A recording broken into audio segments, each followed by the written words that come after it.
Welcome back to the Becoming Mama podcast. It is Sam here with a very cute cold, and I am so excited to share with you today's episode where Emmy and I sat down with Lauren Golden.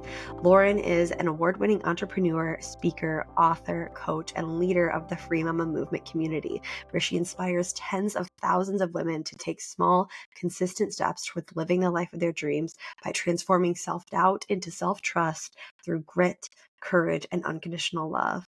Lauren was a big part in Emmy creating the life that she has now. And so this was a very special episode where Emmy got to meet Lauren. And we talked about all of those things. We talked about overcoming fears. We talked about how Lauren created the Free Mama movement, what she's up to now. We talk about how she overcame her fears and is now traveling the country, living the RV life with her 3 kids and husband. And she leaves us with just some beautiful advice on parenting and being a mother. And it left me feeling so inspired and encouraged and grateful to be a mom who gets to show our kids how to show up in the world. So I hope that you love it. Before you leave, please make sure to rate, review the podcast, and subscribe so that you're tuned in for all future episodes. And all of the information to connect with Lauren is going to be down in the show notes as well. But without further ado, here it is, Lauren Golden. Hello and welcome to the Becoming Mama podcast, where 2 long-lost best friends discuss all things motherhood. I am your co-host, Emmy Kissinger, and I'm here with my co-host, Sam. Hello, everyone. We are also joined today by a very special guest. Her name is Lauren Golden. I will be completely honest, I am 100% starstruck to have her here in our virtual aura today, and so we are so excited to have her on the podcast and have a conversation with her. She is the creator of the Free Mama movement, which is all about helping moms gain time and financial freedom by starting their own work-from-home business. She is also a New York Times bestselling author of the book, The Free Mama Movement. And I have been following Lauren for my whole freelance journey. I think you are probably one of the first people who made it seem real, made it seem possible. I knew that you were sort of from the Midwest, and so I kind of followed your lead and thought, if she can do it, maybe I can do it.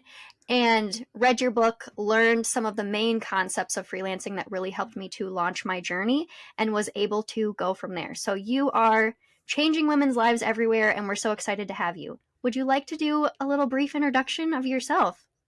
I am so humbled and honored to be here and very flattered. I can assure you that by the end of this conversation, you will know that I am not special. I am not, no pedestal required, no nerves.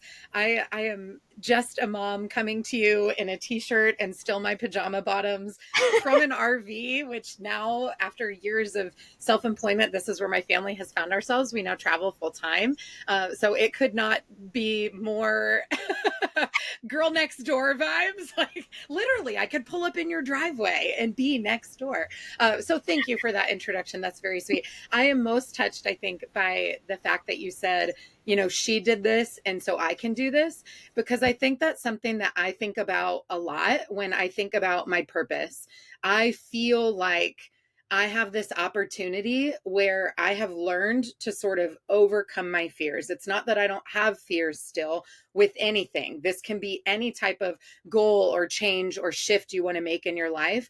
But I have gotten really good at exercising that muscle over the last decade, including renting our home, giving away all of our possessions, and traveling. Like, these are not small, you know, things that risk averse people typically do. And that's how I used to identify. I was not a natural risk taker. But like I said, I flexed that muscle. And I really feel like part of my gift that I can offer back to the world is like going for it. And it doesn't always work out, and it doesn't always work out right away. And it's not always maybe what you want or what you thought it would be. But I feel like if I can show the reality of what it looks like to go after things, that maybe it will give other people permission to do the same. So I know I'm very known for teaching people to start a business, but that to me was such a compliment, Emmy, because it's something I think about a lot. You know, when I hesitate in considering going after some big goal, I'm always reminded, but if I do it, whether I hit the goal or not, I might give someone else the courage to pursue something they want to pursue also. So thank you for that. Yes, I live in an RV, so that is cool or not cool, depending on your personal goals in life.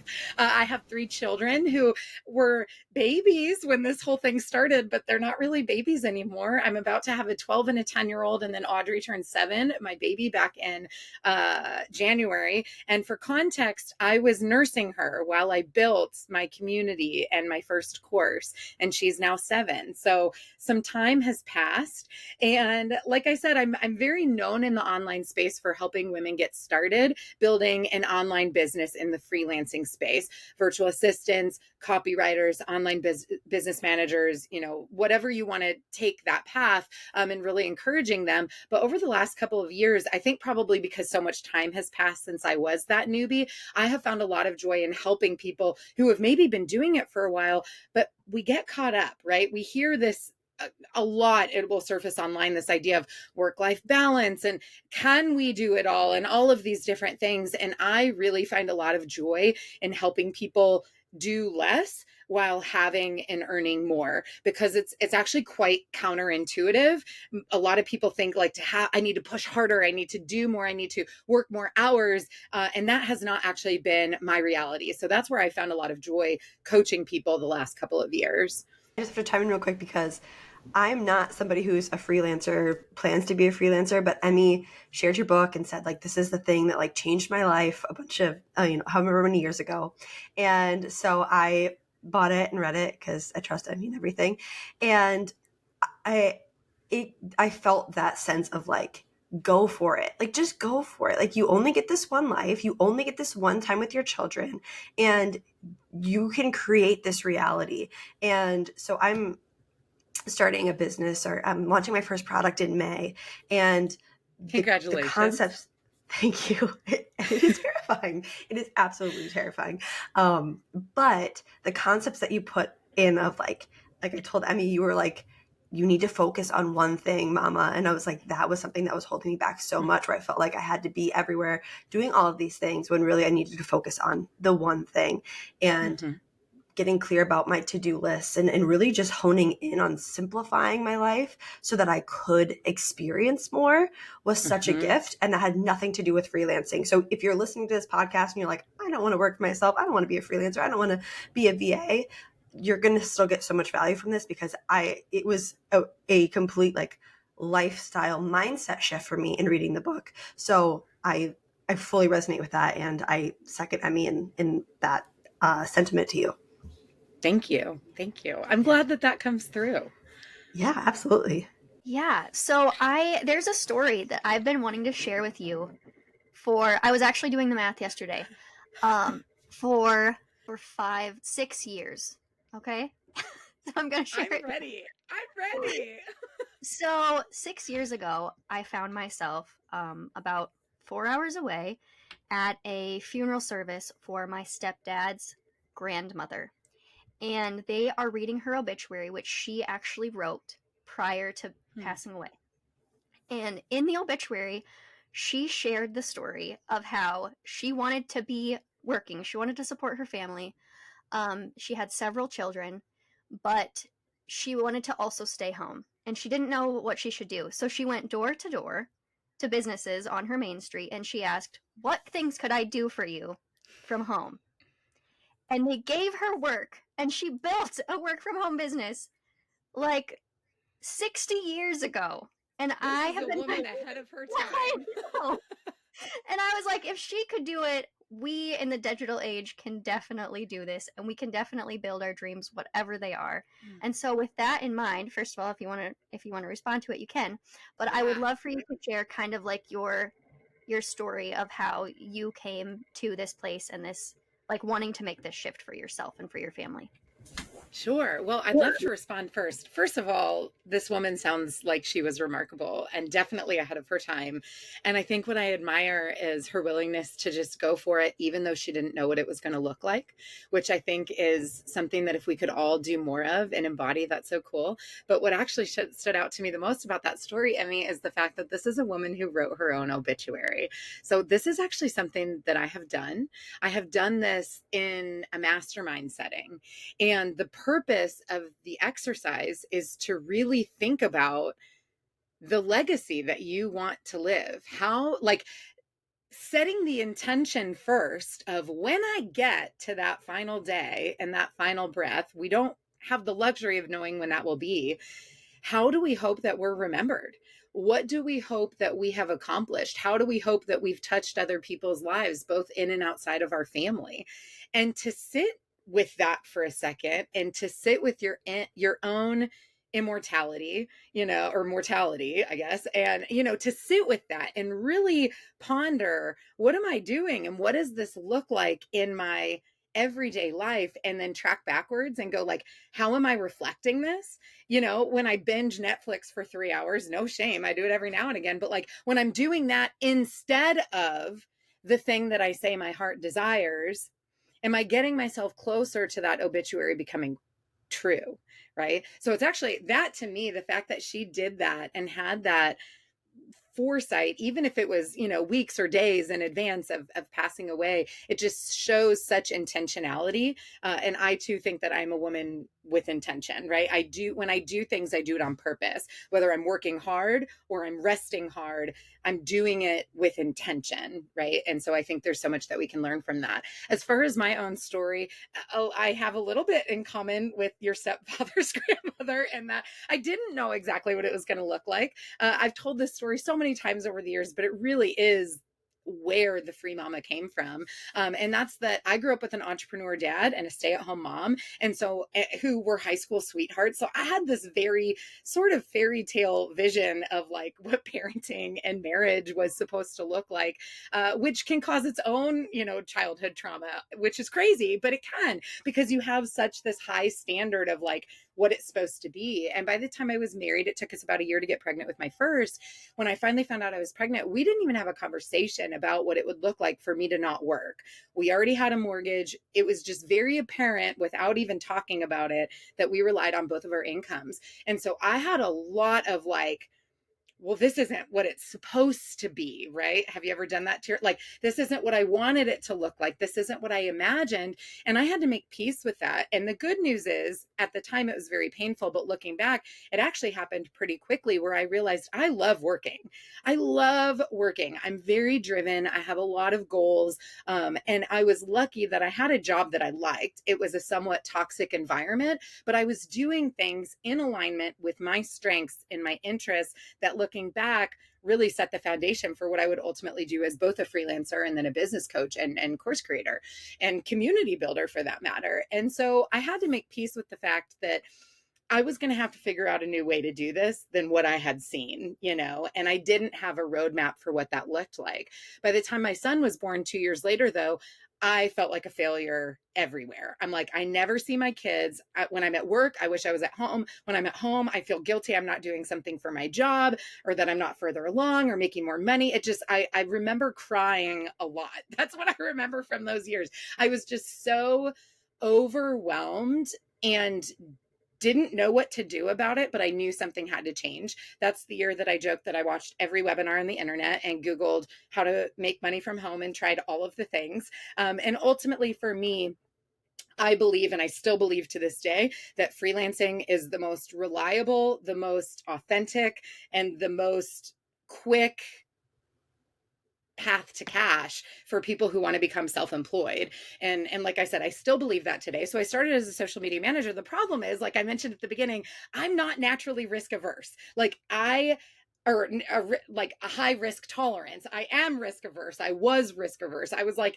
I might have wanted to quit my job, but what I've learned, and I'm working on another book right now that is pretty much my program, but in a book. And I'm almost done, which is really exciting. But I was just working on a chapter the other day, which was talking about this idea of, I've coached now so many women who they say they want to quit their job, but they get to the point in their business where they actually can, and we freeze like deer in the headlights. Like, wait, hang on.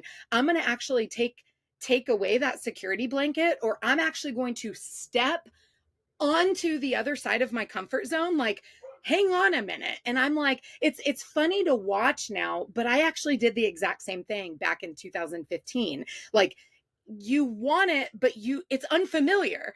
It's kind of like, have you ever stayed, like, maybe not now, hopefully, but like as a teenager, did you ever stay in like a not healthy relationship just because you're like, well, I don't want to be alone. Like, at least I know what this looks like. Like, I'm not going to marry the guy, but I don't want to be by myself. Like, at least I know what this looks like. I totally had that high school boyfriend where we stayed together forever. And it was just like, why? It was not healthy anymore at all. But it felt safer than not knowing what was on the other side.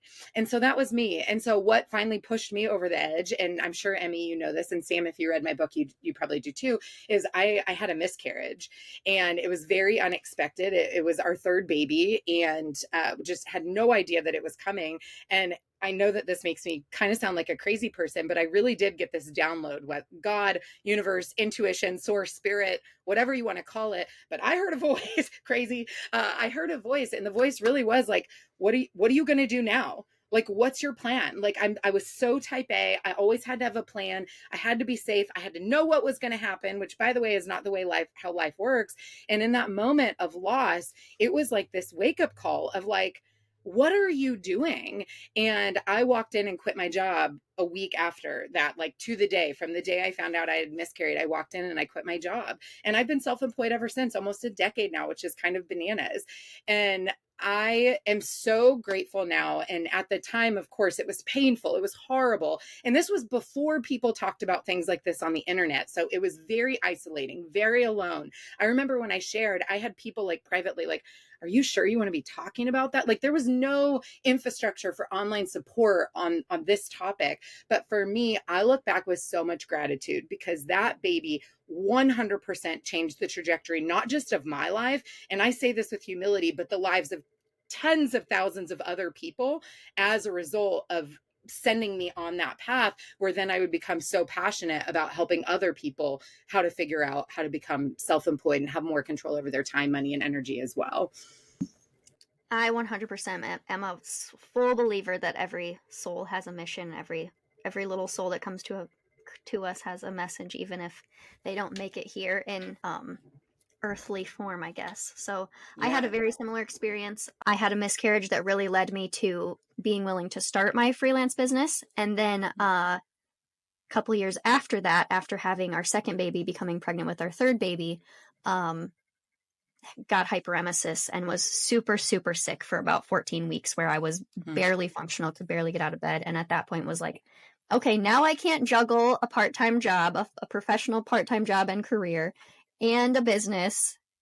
So like, what am I going to do? And I finally had to quit. I finally was like, okay, I'm willing to do the thing where I actually let go of the job and move forward in my business. And it was one of the most terrifying decisions I ever made. There's like an initial euphoria for me where it was like, yeah, I describe it as the pressure cooker. Like, somebody released that valve and I was like, oh my gosh, like, I am free. I feel so much better. And then that night, in the middle of the night, waking up, sobbing in the bathroom, cuddling up next to my husband, what have I done? What if I can never go back? And the reality is, I don't want to go back at this time, at least. And I have built an incredible business, and it's all like so much due to watching all of the fantastic things in your Facebook group and being led so much by the incredible things that you've created. Well, thank you. And I'm glad to have been a small part of your journey, but I want to be super clear to everybody. You made those choices. You made that commitment to yourself every single day, even when it was hard, to keep going. Like, you put in the work. All I do is provide tools and support. And I'm glad that I'm able to do that. I love that. It's a super fulfilling career for me. And you did that. And everybody else who's gone out and done the same, you're the one doing that work. And so I commend you and thank you for, sharing your story. It's not easy. And I'm sorry that we have this thing in common. Yes. Well, I think, like, kind of like you mentioned, there wasn't an online community. There wasn't support in the past. And now there are so many incredible resources that people can tap into online and beyond that just really provide a lot of comfort and support during tricky times. I think that makes sense. All right. So I would love to hear a little bit more. This wasn't part of our plan, but a little bit more about your coaching and where that's going and how, like, just whatever you want to share about that. Oh, sure. So thank you for the opportunity. I had sort of a crisis in my life following the pandemic, which I'm sure a lot of people can relate to, whether it was the pandemic itself or some fallout. And for our family, that looked like some mental health challenges with one of our kiddos, very abrupt. Mother knows, COVID related, induced. We know that it has neurological impacts, and unfortunately, because it's so new, we don't have the science to back it up. But I know, because it was, like I said, very abrupt. And so overnight, I knew I had to make changes. I have talked for a long time about being a lifestyle entrepreneur. What I mean when I say that is that while I love my business serves a purpose of helping me live the life that I want to live, and hopefully inspiring and teaching other people to live the life they want to live. I have spent hundreds of thousands of dollars investing in my own knowledge and communities and masterminds. And I have found myself in circles that are not my circles, meaning they're very financially driven. They are very growth driven for their company. I'm not here to cast stones. What I am saying is I knew that they weren't the right circles for me. We had a different end game. And I was in one of those groups at the time that this mental health crisis sort of happened. And so I was kind of in this situation where I'm like, I have to make a lot of choices very quickly, and it's not going to be fun. And it's going to be public, because that's what happens when you start to grow a community. And so I got rid of my podcast overnight. I got rid of some programs that I had overnight, because what it felt like in my body was like I was this sink in my mind is like I was this sinking ship, like I was taking on water, meaning what was needed of me and my family exponentially went up overnight, and there's only so much of us to give. And while I do believe we have a capability as humans, especially mothers, to expand and contract. And if you've ever gone from like no children to one children to two children, you know that, right? Like your love knows no bounds. So we can expand and contract, but we are human. We have limitations. And so for me, I was just at a capacity that was not sustainable. I couldn't do it all, even though I had an amazing team and I have an amazing partner. It was too much. And so I had to get rid of a lot of stuff. And it was really difficult, because at the same time I'm struggling because my kid's struggling and we feel our kids' pain. But then I'm also getting backlash for some of the choices that I'm making in my business. And of course, no one knows what's going on, and this is where I think we forget sometimes that we're all just people, even with like, I can't believe I'm going to use this example, but I'm totally going to. Even like Taylor Swift and Travis Kelce and all that. I'm from Kansas City, go Chiefs, Super Bowl champs. Anyway, like even with all of that, it's like just all the hate online. We forget that these are people. And that's why I think putting anybody on a pedestal is so dangerous, right? Like we're all people. It's just people are running their own race at different speeds with different advantages and whatever. And so it was very public. It was very, very difficult. But my number one priority went to my child. And it was about a 2-year process to get a diagnosis and the help that we need, and to learn the right tools as parents to be able to support her and sort of get things back on track. So my first reaction is I got to get stuff off the sinking ship. But after that, when I created some space, I was able to contract back down. I wasn't feeling so much overwhelm and pressure, and I could actually think logically and strategically about what I wanted to do. I knew that I wanted and needed to simplify. I think one of you said that word earlier, and it really resonated. I think it was you, Sam. That is my game from here on out. It's like, and not that things were super complicated. I've always worked relatively part-time hours, and I'm a very hard worker, again, very intentional. But for me, I had lots of different funnels or websites. If you're not in business and you're like, what's a funnel? Like I had lots of different offers. I had lots of different places where I was creating videos or content, or there was just a lot going on. Well, a lot is hard to manage. And so at first it was not intentional to get rid of things. It was crisis mode. But then I got the chance to sit down with my team and do it really intentionally. And so where we're at now is we've really doubled down on our membership community. Basically, this is where you are a free mama, and you have access to all of my curriculum that I've created for every step of starting, growing, and scaling a business.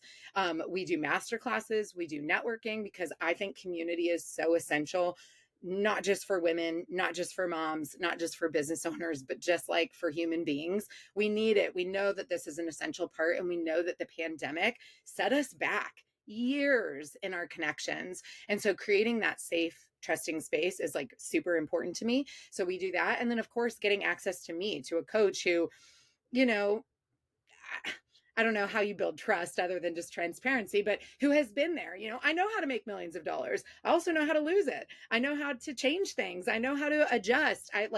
Again, I've spent hundreds of thousands of dollars on my own knowledge and coaching. And so just to have somebody that you actually have access to, I think is really different, because I think when a lot of people, quote unquote, get big, you know, they get all these teams and then you're just getting some random accountability person or whatever, and you're not actually getting access to the source of the information. And so I think that's something that makes our community really different. But that's sort of, I know that was a really long answer to your question, but I think context is important. That's how we got there. That's why I'm really intentional about this is the way that I can support you. Of course, we're also doing our in-person events. I've done those for years, but last year we made our retreats accessible to anybody. And that's something that we're still doing in 2024. And again, I think it's about that in-person connection. Moreover, I think it's an opportunity for women, especially moms, who don't take time for themselves away. If you want to really look at what's going on in your life, or you really want to be able to plan forward, you know, it's funny. One of the hardest questions that my students have to answer is, what do you want? It doesn't seem like it should be a hard question. It's a really hard question for most people to answer. What do I really want? Like, turn off TikTok, quit watching reels. Like, let's not, you know, whatever, but like, what do you want? Because if you can't answer that, you also can't define success for yourself. And I think getting out of your day-to-day, leaving your house, leaving your children, your routine, your responsibilities, and being in that safe place with a small, intimate group of people and being able to share is a really powerful way for you to realign with yourself and then go back with that intentionality that we've talked about. So that's sort of the direction that my business has taken. Those are the ways that I'm coaching and serving people. And like I mentioned earlier, I just think it's super important to have a holistic approach to everything we do. We don't take off our mom hat when we start thinking about business. Like we're people, and we need to be treated like people, but we also need to treat ourselves like people. And people need water and exercise and air and space to grow, just like plants or anything else. So that's what I'm hoping to bring to the table for women. I even think quiet once in a while. Sometimes For we sure, just need like quiet. 20 minutes of quiet. Absolutely. And what's really interesting, I don't know if either of you identify as high achievers. I'm assuming since you started this podcast that it's possible. I am a chronic high achiever, and I have become very obsessed with stillness and leaving my phone when I go walk my dog, and meditation. And what's interesting is it's something that when I first started the Free Mama movement in 2017, I remember my very first business coach telling me to meditate, but I was not in a place where I was ready to receive that yet. Like I was such a doer, and I was in such a building and creating phase. And while I think it would have benefited me then, I was not ready to receive that. And I see this with some of my students, Emmy. It's really curious because when you're quiet, you also hear things and you have to be with yourself. And I think a lot of high achievers do and perform and stay busy and always have the podcast in the background or the audiobook, so that, you know, in the car and whatever, and take the phone on the walk with the dog. Like, we do this because it's kind of scary what might show up, and not to go like too woo on you unless you want to go that way. You know, you have to be in a place where you're ready to receive that. And it's kind of like that look in the mirror of where do I still need to grow? Where are my blind spots? What am I really afraid of? You know? And it's cool when you're ready, and when you're not, that's okay too, because it'll present itself when you are. I fully agree with that. Being a high achiever and fearing stillness is something that I've battled with for the last, I mean, probably my whole life, but you just, once you become aware of it, you're like, Yep. why can't I just take the headphones out? Like, it is such a interesting thing. And something I have found fascinating over my last year of doing motherhood research is high achievers, we really struggle in motherhood because of those shoulds and those expectations that you talked about a long time ago, that we have a really hard time when we can't meet those definitions and those expectations that are so conflicting. And something so powerful about your membership and the getting that clarity about what do you want, who do you want to be, it's not only going to serve you in your business, it's going to serve you in your motherhood, so that you can quiet all of the noise, all of the expectations of everyone else, the reels and the TikToks and all of that you're seeing. Oh, I should do this, I should do that, I should do that. No, I should be who I want to be, how I want to show up, back to the obituary, how I want to be remembered. And it's hard to do that when you're constantly inundated. And as high achievers, it's hard to hear anything because we want to be efficient. We want to keep going. We want to do, we want to be busy. And that's what feels safe. But what we really need is that stillness and that clarity. So I fully agree with that. And I think your membership sounds wonderful just in that aspect alone. Thank you. And I think, too, to circle back to the retreat that you mentioned, I've never been on one of your retreats, but I have never been to a retreat that I regretted. Anytime you create space in your life to actually like listen and tune into the things that you really want, get the messages you actually need to hear, it's very powerful and it's very worthwhile. So my next question is, then I don't know if other people are wondering this, but I definitely am. Did you hear like a whisper or a call towards the camper lifestyle, living in the RV lifestyle? No, it was more of a masculine voice in the form of my husband. So my husband is the instigator in our relationship, I would say. No, he is the true entrepreneur.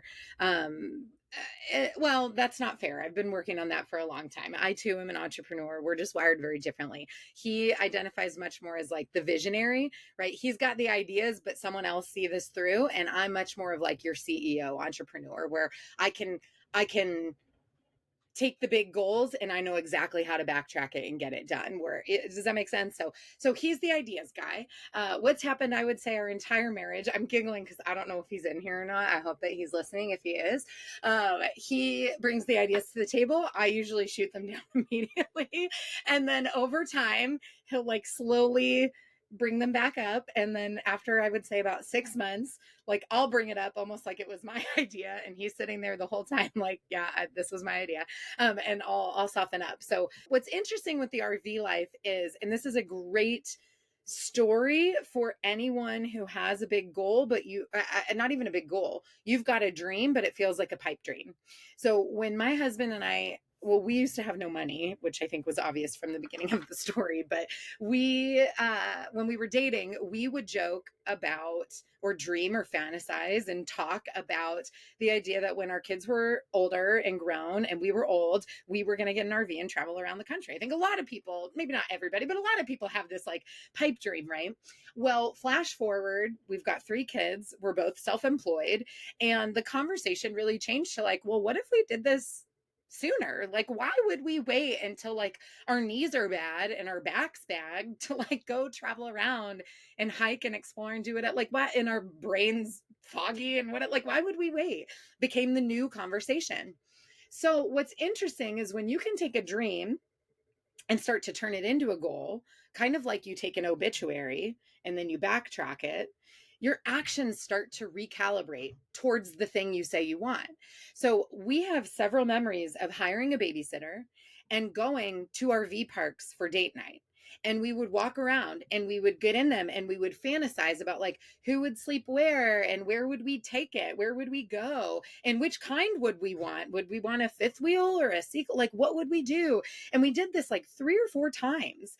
And as we were doing it, it became this thing of like, well, what if we did this now? Like, what would that look like? What do we need? And I had a huge whiteboard in my office when we lived in Texas. And I remember he came in one night and he drew like columns with all the different kinds of RVs. And we made like pros and cons lists, like total nerds. Like, this is what we did at night. And he'd be like, well, if we did this one, we wouldn't even need a new truck because he had a truck at the time. And like, it'd be this much money and this would be the loan. And we have this for a down payment and blah, blah, blah. And then it'd be like, but if we did this, everyone would have sleep, and we did the whole pros and cons. And then we finally decided like, all right, if we did this, like that would be the one that we would wanted. And here are the things that we would have to do to make it happen. And then it became like, well, what if we did this next summer when the kids were out of school? and we could go for 8 whole weeks. Long story short, we ended up buying our first RV in 2020, 2 weeks before COVID. Because of COVID, we almost didn't go, but we decided we're in a house on wheels. We're going to national parks. We're going. And we went. And it was the coolest thing ever. About a year and a half ago, my husband started talking about doing this full time. This was after 3 summers in our RV. And he's like, what if we like sold the house and just went for it? And I was like, you're insane, man. Are you kidding me? And after about 6 months, so probably about a year ago, about to the date, we started acting as if. We started go, okay, well, what would this look like? What would need to happen? The biggest problem, hands down, was our children's education. What can we do? What really makes sense? I felt pretty confident, given my very painful lessons learned during 2020, that I could homeschool my younger 2 kiddos. It would require scaling back in my business and, again, creating a lot of intentional systems and team and whatever. I felt very equally as confident that I could not homeschool my oldest child. So I'm like, we need a solution for her because that's not going to work. We ended up finding a wonderful online private school called Sora. She's super happy. We love it. I've got a call with them later today. I help them with admissions and recruitment because we've been so happy. So that sort of worked itself out. We didn't sign her up right away, but it was this much like going to the RV parks. It was this process. We attended a parent night. Then we had her do a shadow day. Then it was, it was just, it's one step at a time. And I think when we think about our goals, we're like, that's too big. That's never going to happen. It's like, well, hang on. How do you dip your toes in? How do you even try it on to see if it is what you want? And so that's kind of how that started. And then it was actually May. We left in July, by the way. It was May of 2023. I think like the first week, maybe the end of April, pretty sure it was May. And we were like, well, what about our house? We were kind of like, well, what if we don't like it? Like, maybe we don't want to sell our house. Maybe we want to rent it. Like, whatever. My husband checks up with old pictures on Zillow for rent by owner. He had like 4 showings that weekend. And we were just kind of like, because sometimes you got to just throw it up to the universe. You got to do your part. You got to put yourself out there, but then you got to wait and see like what happens. It was easy to rent out. It was like everything just fell into line. And that was sort of our attitude, or I should say my attitude. Once I came around, I was like, I want to trust the process. So let's start working the process and see what happens, knowing that at any point, we can throw our hands up and say, we're not doing this, basically. But that's how we got here. It's crazy, but it's not crazy. And it's interesting because about 2 months after we left, Emmy, one of my peers reached out to me on Voxer and was just like, hey, how's it going? Blah, blah, blah. She always asks really like intriguing questions. Do you have those friends that just ask you things that make you like think? You're like, is this a journal entry? What is this? And she asked me a question and she was just like, I would just really love to hear, like, what's the thing that has surprised you the most? And I was like, oh, no one's asked me that. Everyone's like, when are you coming home? Do you like it? How's homeschooling? And she's like, what's the thing that surprised you the most? This was 2 months after we left. And what surprised me the most was how normal it felt. This thing that 1 year before was a heck no, you're crazy to my husband, felt normal. And I think, again, it goes back to that like muscle, right? Like your mindset, your courageous action, it is a muscle that you work. The more risks you take, the more uncomfortable steps, now it doesn't even have to be this grand leap, but the steps that you take, the more you come up against your edge, that boundary that makes you go, I'm a little bit uncomfortable, right? The more we can act like Emmy's stepdad's grandmother and be like, I'm just going door to door. I'm just going to see what presents itself. Like, the more courage we have to do that, the easier it gets. And again, I know I've said this, but it's not that I don't have things I'm afraid of. I do, but I have worked that muscle relentlessly the same way I take care of my body over the last decade. And it gets easy. And not only does it get easy, but it gets kind of fun.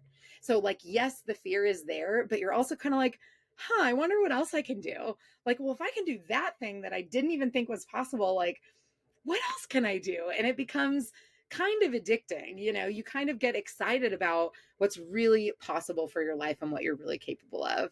And so I don't know, I hope it's kind of that, how do you eat an elephant one bite at a time? You guys, it's just one courageous step forward can truly change the trajectory of your life if you keep walking. Yeah, two things stand out to me. One is follow the yeses. There have been so many dreams that have been up on the board that I have felt so much resistance trying to achieve. And what I have Mhm. found and what I have learned to trust is that if that dream is not supposed to come to fruition, the universe is going to throw roadblocks in there that make they make it a no. I mean, kind of like your RV story. The yeses just kept coming. The person who was going to rent your house just came along, and so it just worked out, and you were able to make it happen. And then the But other you have to thing, be, Emmy, sorry to cut you off, yeah, but you have to no, be open to them. oh You yeah, have to be open and take the yeses. That's an important part of that equation, right? You have to keep taking those steps forward. So, yeah, sorry to yes, interrupt you're you. so right. And so we're on a very similar journey right now where I have decided to do something that I feel is a little bit crazy, but I have stretched that muscle enough times now where I'm like, okay, I know when I wake up in the morning, I'm going to feel panicked about it. But daytime Emmy is going to be like, no, it's okay. We booked a trip to Disney that we don't actually have necessarily the Nice. funds to pay for. It's happening in May. My sister and I decided in December that we really wanted to go for it. And then over Christmas, my stepmom was like, hey, I was thinking about renting a house in Florida from these dates to these dates so we could do a Disney vacation. Are you guys in? And we're like, the universe is throwing us the yeses. I think we're going to be open to receiving them. And so I set a goal in my business and I said, okay, January I'm buying the plane tickets, February I'm renting the car, March we're going to buy the park tickets. And so far, it's going, it's working out. That's awesome. That's awesome. But the important part, and kudos to you, is it's not, well, we're going to go to Disney and I just hope this falls into place. Your intentional actions are what's following, right? You're going, okay, here are the things that need to happen in order for that to happen, right? We have to have plane tickets, or we've got to have this car, we got to whatever, right? And then your mind, so you're still doing the work. I think it's an important distinction because I've become pretty hippy dippy, total yogi, trusting the universe, all the things.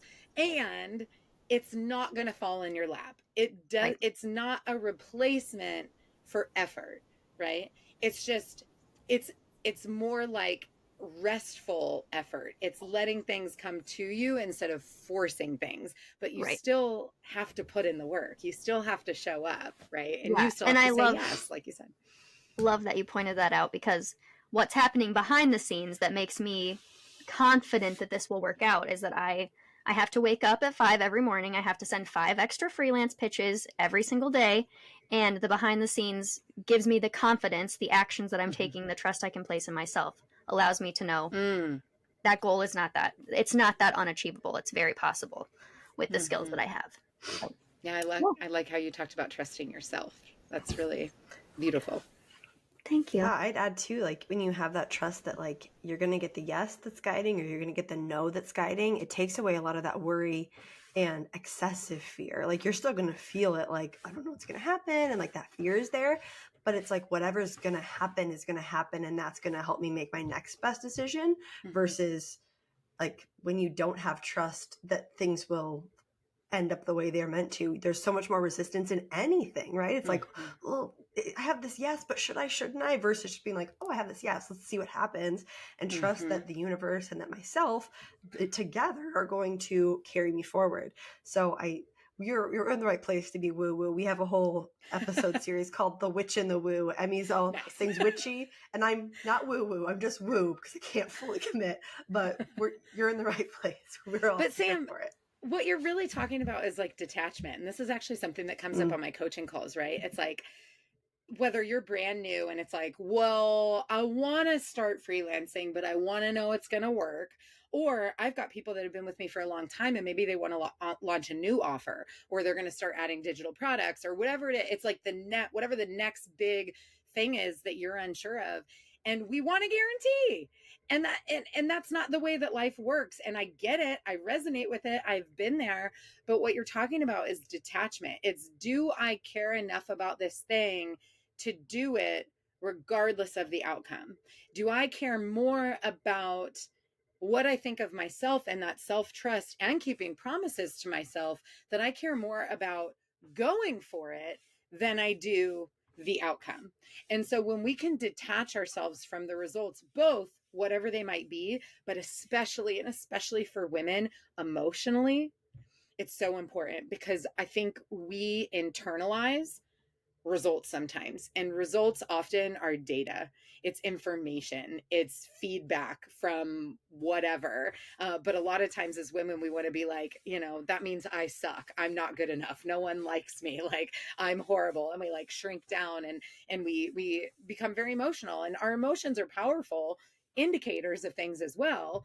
And also we have to, in the business sense, we have to learn to detach from those things. And it's like, are you guys doing this podcast because you want it to fuel your businesses, and it's not bad if you do, or are you doing it because you do it anyway, like you are enjoying the process, you love the people you're meeting, you're getting personal fulfillment from it, you're whatever. And also, if it feeds into your businesses, that doesn't suck. You know what I mean? That's kind of the attitude shift that we're talking about. Yeah, absolutely. And that's exactly what I needed to hear today. We talk about that a lot, how I'm like, everybody hates me. And when you put something out into the world, especially something that's going to have reviews and feedback, like that Sure. is terrifying, especially when it's something you love so much and has changed your life. You're like, I just want you to love it. And I know that not everyone will. Nope. I know it won't meet everyone's needs and everyone's expectations. And that's fine. But being really clear about its purpose for me and what I hope it provides for others, when it maybe doesn't necessarily meet that for someone, being able to say, I understand that wasn't its intention. And maybe this isn't for you. And be able to say, hey, that's a great idea. I can incorporate that in the next version, or take that out, or whatever that is. But it is still so terrifying while it's necessary. So that detachment piece is definitely something I need to work on. And thank you for putting language to that. Yeah. Well, I think your reflection just now was also incredibly insightful. I think a way that we strengthen that resolve within ourselves, Sam, is to work on our relationship with ourselves.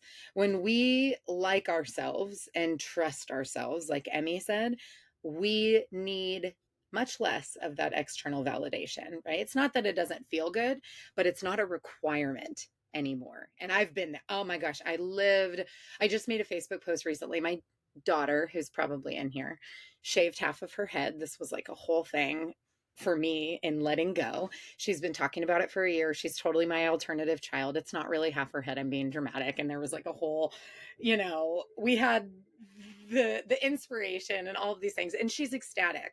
She totally loves it. And in my post, what I said was that one of the things I admire most about her is that she does things for herself. She knows who she is, she knows what she likes, and she does things to please herself.